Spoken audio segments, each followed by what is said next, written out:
여러분 안녕하십니까? JTB 뉴스입니다. 올해 하반기에 설립되는 새만금개발공사의 최대 자본금은 3조 원입니다. 새만금개발공사는 이 자본금을 가지고 새만금 개발에 나서게 되는데요. 비슷한 시기 부산에서 출범하는 한국해양진흥공사의 자본금은 2배 가까운 5조 원입니다. 첫 소식 송창용 기자입니다. 오는 9월 출범하는 새만금개발공사는 새만금 개발을 전담하는 기관입니다. 우선 2023년까지 1조 원을 들여 국제협력용지의 8분의 1가량을 매립할 계획입니다. 필요한 재원은 최대 3조 원까지 확보할 예정인 자본금을 활용합니다. 공공이 직접 매립하게 되면 속도가 빨라지게 되고 민간 투자도 앞당길 수 있게 될 것입니다. 성격이 다르긴 하지만 비슷한 시기 부산에는 해운산업 활성화를 위한 한국해양진흥공사가 설립됩니다. 법정 최고 자본금은 5조 원입니다. 해양진흥공사는 당장 2020년까지 5조 원을 쏟아부어 조선업체의 선박 건조를 지원할 계획입니다. 한국해양진흥공사와 기존의 선박 신조 지원 프로그램을 통해서 향후 3년간 예상되는 벌크 140척 이상, 컨테이너 60척 이상의 발주를 지원하겠습니다. 자본금 차이가 사업 규모의 차이로 나타나고 있는 것입니다. 부산 경남에서는 벌써 해양진흥공사의 자본금을 10조 원으로 늘릴 것을 요구하고 있습니다. 하지만 전라북도는 계획한 자본금 확보에만 집중하고 있습니다. 지금 현금 출자 규모를 한 4천억 원 정도로 보고 있는데요. 지금 올해는 지금 500억 원이 확보가 돼 있고 또 내년에 500억 원, 이후에 1,000억씩 해서 한 4천억 원 정도를 확보를 할 계획입니다. 지지부진한 새만금 개발을 앞당길 새만금개발공사 설립이 확정된 만큼 자본금 확대에 대한 논의도 필요합니다. JTB 뉴스 송창용입니다. 정부가 최근 조선업과 자동차 산업 등 구조조정에 몰린 전북의 산업을 대체 보완하는 지원책을 내놨습니다. 전라북도가 이를 바탕으로 전북의 산업 구조를 고도화하고 체질을 바꾸겠다면서 5대 산업을 육성하기로 했습니다. 권대성 기자입니다. 전라북도가 고사 위기에 놓인 조선업과 자동차 산업을 대체해 키우고자 하는 산업 분야는 5가지입니다. 전기 상용차와 자율주행차 같은 미래형 자동차, 지능형 농기계와 건설기계, 정보통신 기술이 결합된 문화관광, 수상 태양광 등 신재생 에너지, 탄소산업 기반의 항공기 부품 수리 같은 산업입니다. 전라북도는 1단계로 앞으로 5년간 군산과 부안, 새만금 등의 연구 개발과 실험단지 등을 구축하기로 했습니다. 그리고 2, 3단계로 2023년부터 2050년까지 5대 산업을 전북 전역으로 파급시킨다는 계획입니다. 그 산업의 구조와 체질이 굉장히 약합니다. 그래서 앞으로 미래 신산업, 건강하고 튼튼한 그런 산업으로 바꿀 수 있는 큰 걸음을 내디뎠다는 데서 큰 의미가 있고. 전라북도는 사업 추진 속도를 높이기 위해 정부의 예비 타당성 조사 절차 등을 줄이고 정부 예산도 추경부터 반영하기로 했습니다. 기업 유치를 위해 새만금에는 최대 100년까지 임대 가능한 산업단지를 만듭니다. 동시에 국내 기업이 외국 기업처럼 임대료를 감면받는 방안도 추진합니다. 저렴한 임대 용지를 저희들이 확보를 하면은 기업 유치에 많은 도움이 될 것 같습니다. 전라북도는 이전 기업에 대해 보조금을 늘리고 법인세 같은 세금을 감면해 기업의 투자를 촉진하기로 했습니다. JTB 뉴스 권대성입니다. 현대중공업에 이은 GM 사태로 지역 경제가 풍전등화 상태인데요. 도민들은 무엇보다 청년 일자리 창출이 시급하고 GM 대신 다른 사업을 적극 유치해야 한다는 의견이 우세했습니다. JTB 등 4개 언론사가 공동으로 실시한 전북 현안 여론조사 결과를 김철 기자가 보도합니다.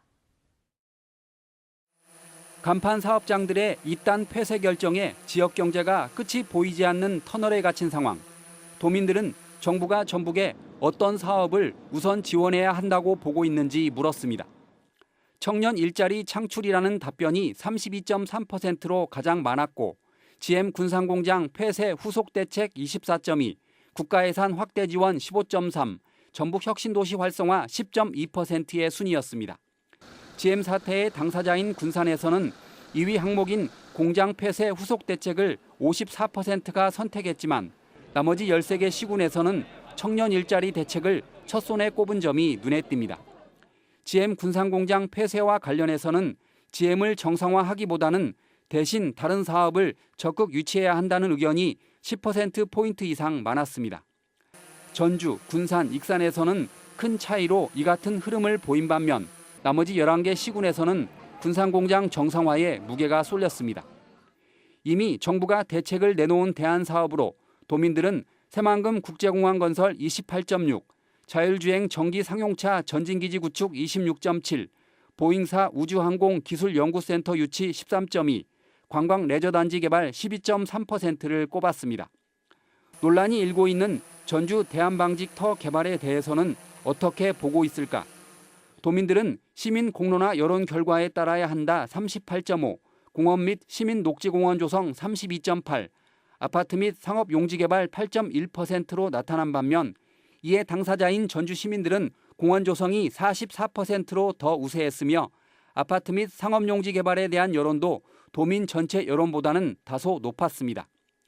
이번 여론조사는 JTB 등 도내 4개 언론사가 전문기관 코리아 리서치에 맡겨 실시했고 도민 7,255명을 유선과 무선 전화 면접 방식으로 실시해 표본 오차는 전주시 95% 신뢰 수준에서 플러스 마이너스 3.7%포인트, 나머지 13개 시군은 플러스 마이너스 4.4%포인트입니다.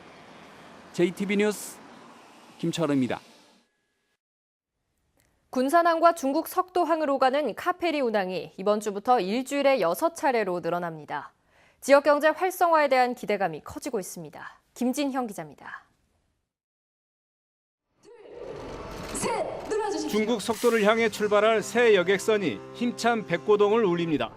이번 주부터 군산 중국 석도 항로를 오가는 국제 여객선이 2척으로 늘면서 일주일에 6차례 다니게 됩니다.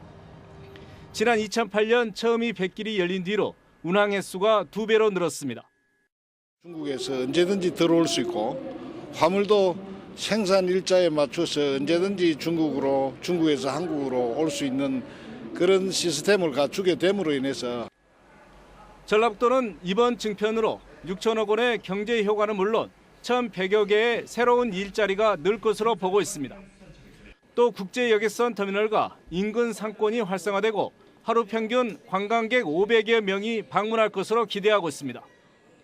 중국도 지리적으로 가장 가까운 군산에 대해 큰 관심을 보이고 있습니다. 中韩两国间的人员交流与经贸往来更加密切，为中韩友好合作关系的发展注入新的活力。 지난 2월에는 군산시의 중국 자매 도시로 한국의 많은 기업이 진출한 엔타이의 홍보관이 군산에 문을 열기도 했습니다. 사드 사태 이후 한층 가까워진 중국과의 관계가 침체된 지역 경제에 활력을 불어넣는 계기가 될지 관심이 모아지고 있습니다. JTB 뉴스 김진영입니다. 조금씩 가상화폐를 사모으던 한 장애인이 우연히 거래소 프로그램의 오류를 발견했습니다. 이틀 만에 수십억 원어치 가상화폐를 쥐게 됐는데 10억 원가량은 실제 돈으로 바꾸기도 했습니다. 오정현 기자의 보도입니다. 적은 돈으로 가상화폐 투자를 해오던 뇌병변 장애 1급의 31살 이모 씨. 지난해 12월에도 비트코인 80만 원어치를 사들입니다. 그런데 오류가 납니다. 돈은 그대로 남았는데 비트코인은 구매된 겁니다.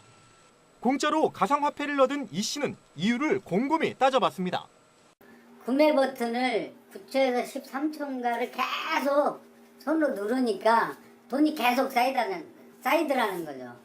얘가 중증장애인인데요. 인터넷에서 포카 뭐 이런 것들을 하는데 그 머니 사이드 계속 쌓이니까 이 씨는 일종의 버그를 발견한 겁니다. 이 씨는 이러한 수법으로 쉬지 않고 가상화폐를 사들였습니다. 그렇게 이틀 동안 모은 가상화폐는 모두 51억 원어치에 달합니다. 11억여 원은 실제 돈으로 환급받았습니다. 어떤 특별한 해킹이라든가 이런 과정을 거치지는 않은 것 같고요. 그 버튼을 계속 클릭을 하다 보니까 이제 본인이 되는 걸 알고 뒤늦게 이상을 감지한 거래소가 출금을 막고 피해를 신고하며 이 씨의 단꿈은 끝이 났습니다. 거래소 측은 시스템 오류에 의한 것인진 당장 밝힐 수는 없다며 즉답을 피했습니다. 사용자 실수인지 뭐 회사 측의 시스템 실수인지 그건 제가 잘 모르고 제가 그런 일이 있다라는 것만 들어서 뜻밖의 행운으로 가상화폐 대박을 꿈꿨던 이 씨는 컴퓨터 등 사용 사기 혐의로 검찰 수사를 받고 있습니다. JTB 뉴스 오정현입니다. 순창군 유소년 승마단이 창단했습니다. 임실군이 섬진강댐 수몰마을에 대한 주거환경 개선 사업에 본격적으로 나섭니다. 주혜인 기자입니다. 13명의 선수들이 유소년 승마단 창단식에 모습을 드러냈습니다.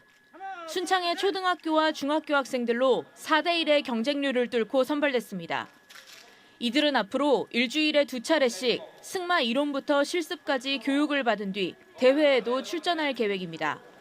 옛날에는 체험으로만 승마할 수 있었는데 이제 정식으로 승마 선수가 되니까 설레요.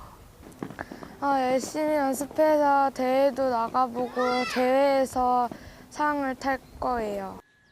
임실군이 섬진강댐 건설로 농경지 대부분이 수몰돼 어려움을 겪고 있는 운암면 하감마을에 대한 주거환경 개선에 나섭니다. 임실군은 전라북도 공모사업으로 선정돼 확보한 3억 2천만 원을 들여 내년까지 공동작업장 신축과 배수로, 담장 정비 등을 할 예정입니다. 섬진강댐 건설로 수모로 아픔을 겪은 운암면 마을의 정주 여건을 개선하여 주민들의 삶의 만족도를 높여 나가겠습니다. 대둔산 도립공원 암벽 등반이 허용됩니다. 완주군은 대둔산 신선암벽과 옥계동 양지바위, 천등산 하늘벽 등 3곳의 암벽을 개방하기로 했습니다. 정읍 상동회관과 영창아파트를 잇는 870m 길이의 작은말고개 4차로가 개통됐습니다. 정읍시는 작은말고개 도로 개통으로 교통량이 분산되면서 출퇴근길 정체 해소에 큰 도움이 될 것으로 기대하고 있습니다. JTB 뉴스 주혜인입니다. 한국잼노사가 구조조정 방안을 두고 입장차를 좁히지 못하고 있습니다. 한국잼노조는 어제 열린 중앙노동위원회 제1차 쟁의조정회의에서 군산공장 폐쇄 철회와 장기발전 전망에 대한 확약을 요구했지만 사측은 이를 받아들일 수 없다며 산업은행의 실사를 지켜보자는 입장을 밝혔습니다. 내일 열리는 제2차 쟁의조정회의에서 노사 간 견해차가 조정되지 않으면 노조는 조합원 찬반 투표를 거쳐 합법적으로 파업할 수 있게 됩니다. 현대중공업 군산조선소와 한국잼 군산공장 실직자 자녀에 대한 교육비 지원이 시작됩니다. 전북교육청은 6개 교육지원청에 실직자 자녀 지원 전담 창구를 개설하고 GM 및 현대중공업 실직자 자녀와 직간접 피해를 입은 인근 소상공인 자녀 5천여 명에 대해 교육비 지원을 시작한다고 밝혔습니다. 지원금은 수업료와 학교 운영 지원비, 수학여행비, 교복 구입비, 방과 후 교육비 등이며 내년까지 모두 90억 원의 예산이 투입될 것으로 보입니다. 더불어민주당 전북도당이 어젯밤 공천관리위원회 2차 회의를 열고 전주시장과 임실군수, 부안군수의 경선 참여 후보를 확정했습니다. 전주시장 경선에서는 김승수, 이현웅 후보가 맞붙게 됐고 임실군수 경선에서는 박성수, 전상두, 한병락 후보가, 부안군수 경선에서는 권익현, 김성수, 김인수, 서주원 후보가 참여하게 됐습니다. 민주당은 앞서 지난 8일 1차 회의에서 익산시장 경선 참여 후보를 김대중, 김성중, 김영배, 전환수, 정현욱, 황현 등 6명으로 확정했습니다. 민주당은 나머지 시장 군수의 경선 후보를 오는 21일까지 확정할 계획입니다. 민주당의 지방선거 도지사 경선을 앞두고 오는 12일 후보자 초청 토론회가 개최됩니다. 전북기자협회는 목요일 오전 10시 30분부터 80분 동안 임성진 전주대 교수의 사회로 김춘진 전 도당위원장과 송하진 도지사가 참석하는 토론회를 진행하기로 했습니다. 이번 토론회는 JTB 전주방송 등 공중파 3사를 통해 방송돼 두 후보의 철학과 비전을 비교하는 기회가 될 것으로 보입니다. 새만금 국제공항의 항공 수요가 2025년에 67만 명, 2055년에 135만 명에 이를 것이라는 전망이 나왔습니다. 국토교통부는 이 같은 내용의 새만금 국제공항 항공수요 조사 결과를 발표했습니다. 새만금 국제공항의 입지로는 김제 화포지구, 옛 김제공항 부지보다 군산공항 옆이 유리하다고 평가됐습니다. 국토교통부는 이번 조사 결과를 바탕으로 사전 타당성 조사를 실시해 항공수요와 입지를 다시 검토하고 경제성을 분석할 예정입니다. 전라북도가 전주와 군산, 익산 등 3개 지역의 시내버스를 내년부터 전기차로 바꿉니다. 전라북도는 전주 등 3개 지역의 시내버스 690대 가운데 29%인 200대를 내년부터 오는 2023년까지 전기버스로 교체하기로 했습니다. 이를 위해 버스 회사에 교체 비용으로 한 대당 3억 6,600만 원을 지원합니다. 새만금 관광을 활성화하기 위한 상설 공연 아리울 스토리가 오늘부터 오는 11월까지 새만금 방조제에 있는 상설 공연장에서 진행됩니다. 아리울 스토리는 새만금 지역에 얽힌 신화와 풍어제 등을 판타지 형식으로 재구성한 작품으로 매주 화요일에서 토요일까지 펼쳐집니다. 전주 한옥마을의 역사와 유래, 변천 과정을 볼 수 있는 역사관이 전주 한옥마을 은행로에 문을 열었습니다. 전주시는 한옥마을 역사관의 상설 전시실에서는 연표 형식으로 설명한 한옥마을의 변천사를 둘러볼 수 있고 기획 전시실에서는 한옥마을의 숨은 이야기, 그리고 한옥마을에서 촬영했던 영화와 드라마의 사진이 전시되고 있다고 밝혔습니다. 오늘은 구름이 많다가 밤부터 흐려지겠습니다. 한낮 기온은 20도에서 23도로 어제보다 4도가량 높겠습니다. 미세먼지 농도는 보통 수준을 보이겠습니다. 밤부터는 비가 내리겠고 예상 강우량은 내일 새벽까지 5에서 20mm입니다. 이번 주 내내 낮 기온이 20도 안팎으로 포근한 봄 날씨를 보이겠고 주말에 다시 한 차례 비가 내리며 기온이 17도 안팎으로 떨어지겠습니다.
JTB 뉴스를 마칩니다. 함께해 주신 여러분 고맙습니다.